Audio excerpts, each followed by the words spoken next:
10 cara membelanjakan uang dengan tepat untuk kekayaan di masa depan. Teman-teman pernah gak sih ngerasain yang namanya duit selalu nipis tiap akhir bulan? Padahal kalian yakin banget kemarin-kemarin itu kalian udah bener soal ngitung pengeluaran sesuai dengan kebutuhan kita. Nah, tapi kalau namanya tetap habis nih berarti masih ada aja yang salah sama pengeluaran kita. Jadi percuma punya gajian 2 digit kalau tiap akhir bulan duit kalian udah menipis dan ujung-ujungnya jadi nggak bisa nabung. Gak bisa spare uang buat dana darurat, dan uang yang kalian cari selama ini jadi lewat gitu aja di kehidupan kalian. Nah, pas banget hari ini kita akan bahas 10 cara membelanjakan uang kita dengan benar supaya pengeluaran kita itu jadi tepat sasaran. Selain itu, dari pengeluaran ini kita bisa dapetin keuntungan dan ngumpulin aset buat jangka panjang. Tonton videonya sampai habis biar lo gak ketinggalan keseluruhan insight-nya. Oke, yang pertama mari kita mulai dari yang cukup penting, yaitu belanja untuk biaya pendidikan. Di luaran sana banyak yang ngeremehin biaya pendidikan ini. Padahal belanja untuk pendidikan yang terbaik buat diri sendiri itu tuh sama dengan kita sedang memupuk aset pengetahuan di masa depan kita. Karena bisa aja ilmu dan skill yang kita miliki setelah mendapatkan pendidikan yang terbaik itu bisa menjadi senjata kita semua buat dapetin kesempatan make money dengan lebih baik lagi. Pendidikan itu adalah hal paling penting dalam kehidupan seseorang. Kan dari situlah kita akan dapetin banyak hal, dari mulai yang paling core-nya adalah ilmu dan skill itu yang udah pasti. Selain itu kita juga bisa dapetin banyak temen di sana. Kita bisa ciptain relasi, bisa cari pengalaman di antara mereka, sehingga kesempatan buat kita dapetin penghasilan itu lebih banyak dibanding orang-orang yang ngeremehin pendidikan gitu. Gimana, kalian setuju nggak poin ini? Lanjut yuk, yang kedua adalah belanja untuk kesehatan. Belanja untuk kesehatan ini menjadi paling penting sebagai bentuk pengeluaran kita sehari-hari. Kita semua pasti tahu nih quotes yang bilang di dalam tubuh yang sehat terdapat jiwa yang kuat. Dari sini kita bisa ambil bahwa kalau kita sehat, makan makanan yang bergizi, olahraga, pengeluaran untuk beli vitamin, beli suplemen yang bisa menunjang kebugaran kita, itu tuh menjadi penting banget. Soalnya nih, kalau kita sehat juga, kita bisa lebih fit, lebih konsentrasi, lebih bugar buat ngerjain semua kerjaan yang kita punya gitu. Nah, bentuk dari belanja kesehatan ini apa aja sih? Yang pertama adalah asuransi. Jangan males buat spare uang buat asuransi kesehatan. Karena kalau dipikir-pikir ketika kita ada apa-apa di depan, alangkah baiknya nih kita ada backup-annya gitu, yaitu asuransi sendiri. Karena kebanyakan orang tuh kayaknya nggak pernah concern akan hal ini. Jadi kalau pas sakit dan gak ada uang, mereka jadi bingung. Jadi malah pinjem orang, pinjem keluarga, dan ya berarti kita jadi gak siap buat nerima itu semua dalam hidup kita. Jadi mulailah buat spare uang buat bayar asuransi kesehatan. Yang kedua adalah belanja untuk gaya hidup yang sehat. Seperti yang udah gue bilang tadi, kayak kita bisa mulai buat olahraga, makan makanan yang sehat, beli vitamin, suplemen, tidur cukup. Itu tuh gak perlu biaya yang mahal, tapi orang sering lalai. Dan dampaknya bisa jadi kesehatan di masa depan akan terganggu, dan lo jadi nggak punya energi lebih buat produktif lagi buat cari duit gitu. Yang ketiga adalah belanja untuk investasi buat masa depan. Nah, mumpung di channel Uang Crash ini ternyata sebagian audiensnya ada di umur 18-30 tahunan. Buat teman-teman yang masih muda nih, ada baiknya kita juga mulai concern akan hal ini, yaitu membelanjakan uang kita untuk menabung dan investasi. Itu harus mulai kita pikirin dari sekarang. Karena apa?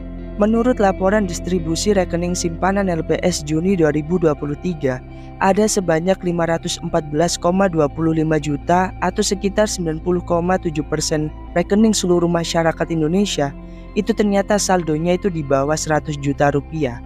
Artinya apa? Berarti banyak orang yang ngeremehin tentang menabung dan investasi ini. Bayangin deh teman-teman kerja sekian tahun lamanya, tapi nggak punya tabungan, nggak punya uang yang bisa kita banggain di masa depan, karena itu hasil kerja kita sendiri gitu. Nah, langkah pertama kali kalau kita mau nabung, ini kita bisa mulai spare uang untuk dana darurat. Kenapa? Karena kita nggak tahu ya, dalam hidup itu ada aja cobaannya. Nah, dana darurat ini bisa jadi backup untuk kita ketika terjadi apa-apa dalam kehidupan kita. Nah, lalu langkah kedua, kalian bisa mulai buat nabung. Nabung ini bisa kita sisain sekitar 30% dari gaji atau penghasilan kita per bulan. Supaya lebih efektif, kalian bedain rekening tabungan dan rekening kalian yang lain, supaya kalian bisa lebih concern lagi. Setelah tabungan kita udah cukup nih, kita bisa mulai langkah baru buat investasi di pasar modal dan lain-lainnya yang menurut kalian aman. Jadi kalian bisa coba buat belajar di internet, mendalami ilmu investasi sebelum benar-benar terjun di dunia investasi. Nah, dengan concern dengan kayak gini tuh kita bisa punya masa depan yang lebih cemerlang. Yang keempat adalah belanja buat menambah pengalaman.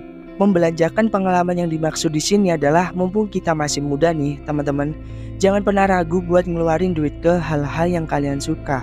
Misal nih, lo ada yang pengen buat belajar masak, belajar bikin kue, belajar buat bisa editing video, belajar buat bikin musik.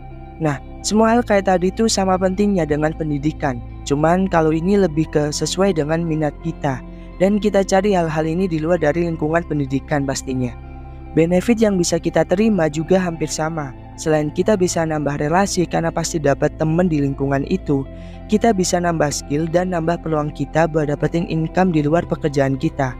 Misal dengan kita belajar editing video nih, kita jadi bisa bikin video dengan kualitas yang bagus dan mulai buat bikin sosial asset di sosial media kita, buat bikin akun yang punya traffic di sana. Dan dari situ lo jadi makin banyak lagi kesempatan untuk bikin bisnis dan usaha.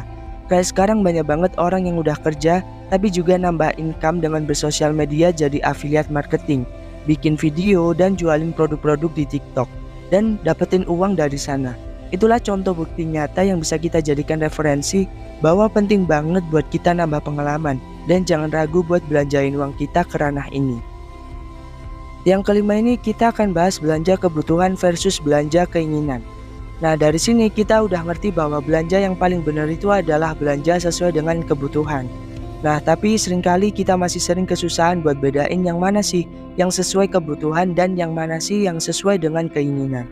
Nah, ada beberapa cara yang udah gue terapin di diri gue selama ini untuk tahu mana hal-hal yang benar-benar gue butuhin dan mana yang cuma karena keinginan. Salah satu caranya adalah dengan nerapin yang namanya aturan 48 jam. Aturan 48 jam ini sederhananya adalah ketika kita terpikir nih buat beli sesuatu dan kita udah mempertimbangkan secara sadar, kayaknya gua butuh deh barang itu. Nah, tapi jangan langsung diterima mentah-mentah. Kita coba dulu dengan nunggu selama 48 jam. Kita lupain dulu semua itu. Ketika selama 2 hari itu selesai dan kita masih kepikiran sama barang itu dan dirasa butuh banget karena beberapa alasan pendukung, berarti kita butuh barang itu dan artinya kita bisa beli barang itu. Tapi kalau dalam 2 hari itu kita kayak ngerasa biasa aja dan gak ngerasa kesulitan karena gak ada barang-barang itu, ya berarti itu cuma keinginan kita doang. Berarti kita gak butuh barang itu. Seringkali ketika kita mempunyai keinginan itu hanya terjadi di waktu itu aja. Dan makanya aturan 48 jam ini efektif untuk menghindari penyakit itu. Dengan kayak gini lo bisa jadi lebih hemat dan bisa belanjain uang lo pada barang-barang yang emang lo butuhin gitu. Yang keenam adalah belanja kualitas bukan kuantitas. Nah, teman-teman di sini pernah nggak sih ngerasain belanja barang yang murah tapi cepet banget rusak dan pada akhirnya kalian harus beli barang itu berkali-kali buat ganti yang baru. Dan kalau dipikir-pikir nih, ujung-ujungnya kita jadi boncos karena ngeluarin uang buat beli barang murah gak berkualitas dan berkali-kali. Makanya nih, kita harus mulai ubah mindset buat belanja barang-barang yang berkualitas daripada yang murah. Akhirnya terlalu menang kuantitas karena rusak mulu gitu. Gak apa-apa kalian spare uang lebih banyak buat beli barang bagus tapi awet dibanding barang jelek, murah tapi harus beli beberapa kali. Contohnya misal deh, daripada kita beli smartphone yang murah tapi nggak sampai setahun udah bermasalah, kita harus servis ini itu, jatuh dikit layarnya pecah, kebanting dikit langsung mati, itu tuh bikin kita jadi nambah biaya kan. Mending kita beli smartphone yang mahal sekalian tapi bisa dipakai sampai 5 tahun ke depan gitu. Jadi kita lebih bisa hemat pengeluaran dan belanjaan kita jadi terarah dengan tepat. Yang ketujuh adalah belanja dengan bijak.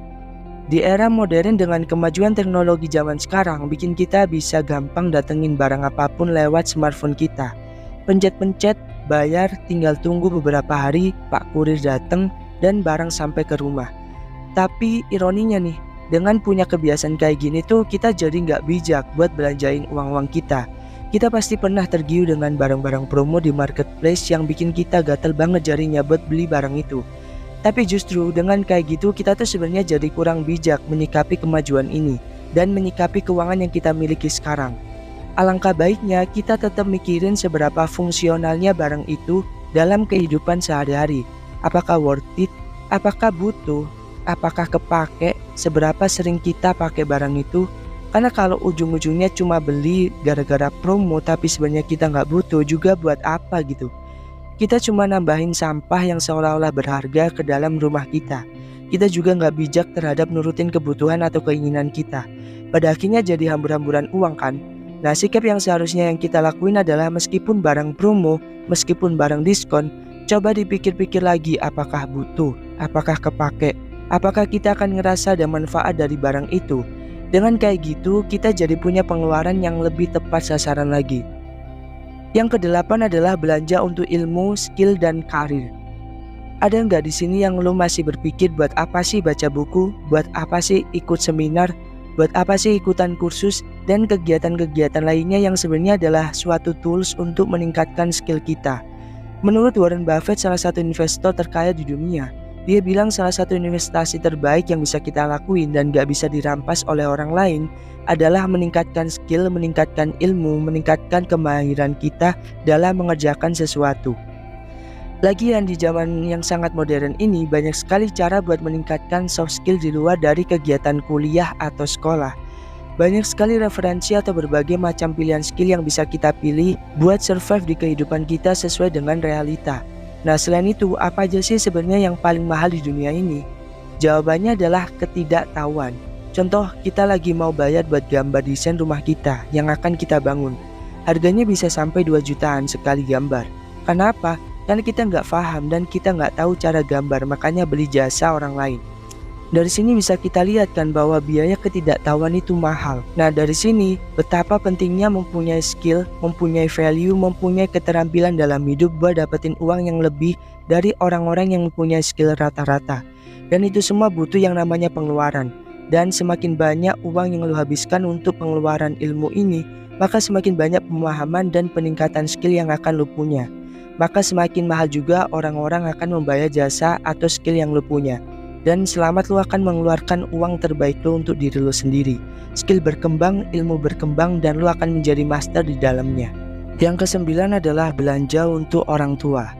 Pengeluaran orang tua ini adalah pengeluaran misterius. Karena percaya nggak percaya, banyak orang di luar sana yang menjunjung tinggi kehormatannya terhadap orang tua. Mereka adalah orang-orang yang terbaik yang hidupnya sangat jauh dari kegagalan. Gak bisa dipungkiri kita hidup sampai sekarang bisa tumbuh dengan baik, bisa merangkak, bisa berjalan, bisa berlari, bisa bicara, punya pemikiran yang baik. Semuanya itu campur tangan dari orang tua. Nah, orang-orang sukses di luar sana mungkin kita hanya melihat bagaimana mereka bisa mencapai itu semua. Bagaimana mereka bisa dapetin kekayaan dan bagaimana mereka bisa melakukan itu semua. Tapi kita lupa bahwa di balik keringat yang dia guyurkan di setiap perjalanannya, selalu ada doa ibu yang menadah, selalu ada wejangan bapak yang menyelamatkan, dan mereka beruntung bisa dapetin itu. Mungkin di sisi kalian ada yang tumbuh besar tanpa orang tua, tapi gue yakin di balik itu juga ada sosok-sosok penting yang merawat kalian, entah itu nenek atau kakek kita, saudara kita, bibi kita, paman kita, dan lain-lainnya. Nah, semua aspek pengeluaran untuk orang tua ini misterius, karena kalau kita percaya bahwa semua yang kita kerjakan sekarang di dalamnya ada rezeki dari orang-orang yang mendoakan kita, percayalah itu salah satunya adalah orang tua kita. Gairan semakin banyak yang kita sisihkan sebagai tanda penghormatan kita terhadap orang tua, semakin banyak juga rezeki yang dititipkan Tuhan untuk kita. Nah, selain pengeluaran dari segi uang ya, ada beberapa hal penting yang mesti kita perhatikan. Kita hidup gak selamanya, semua yang hidup pasti akan dipanggil. Salah satu hal terbaik yang bisa kita berikan selain materi adalah waktu. Iya, waktu kepada keluarga, pengeluaran waktu terhadap orang tua. Percaya deh teman-teman, orang tua kita di masa-masa hidupnya sekarang sepertinya gak ada lagi yang mereka cari selain pengen melihat anaknya senang. Gak ada lagi yang dicari selain kita masih bisa menyempatkan waktu buat mereka. Jadi dua hal tadi, pengeluaran dalam bentuk materi dan waktu untuk orang tua, itu penting banget buat kita lakuin di sisa-sisa waktu kita yang singkat ini. Belanja yang terakhir adalah belanja untuk sedekah. Hukum alam sebab akibat itu nyata adanya. Kalau kita percaya di dunia ini ada hukum tabur tuai, bagi siapa yang menabur kebaikan maka akan menuai kebaikan juga. Maka ini adalah salah satu bentuk pengeluaran yang gak akan pernah kita sesalkan. Sedekah itu seperti halnya sumur, semakin banyak air yang kita ambil dari sumur tersebut, Air itu nggak akan pernah kering, bahkan alam akan semakin banyak pula membagikan air itu buat kita, nggak akan pernah habis. Selain dari mengambil ilustrasi sumur tadi, ilustrasi selanjutnya adalah kita itu adalah makhluk sosial, saling membutuhkan. Semua dari kita itu nggak ada yang hidupnya akan baik-baik aja, aman-aman aja sepanjang hidup. Itu nggak ada gitu. Akan selalu ada hari di mana kita harus menerima hari buruk itu. Nah, di titik ini bukan tidak mungkin kalau kita menabur kebaikan ke orang lain, maka kita akan menerima kebaikan juga. Jadi intinya adalah ketika hari buruk itu datang, orang-orang yang menerima kebaikan dari kita itu bersama juga akan datang buat menolong kita. Jangan percaya bahwa buat apa sih nolongin orang, belum tentu orang lain juga nolongin kita ke depan. Tapi coba lo logikakan deh, orang ngasih kebaikan aja masih ada yang gak mau nolongin kalau kita lagi susah. Apalagi kalau kita jadi orang bangsat kan. Nah, itu tadi adalah 10 cara membelanjakan uang dengan benar supaya kita tepat sasaran dan lebih bisa menghargai uang. Itu dulu pembahasan di video kali ini. Kalau lo suka sama channel Uang Krebs ini, jangan lupa subscribe, like, share, dan komen, dan dukung terus channel ini karena kita akan mengupayakan untuk upload setiap hari buat bagiin tips buat kalian. Sekian, gua Jody, sampai ketemu di video selanjutnya. See you.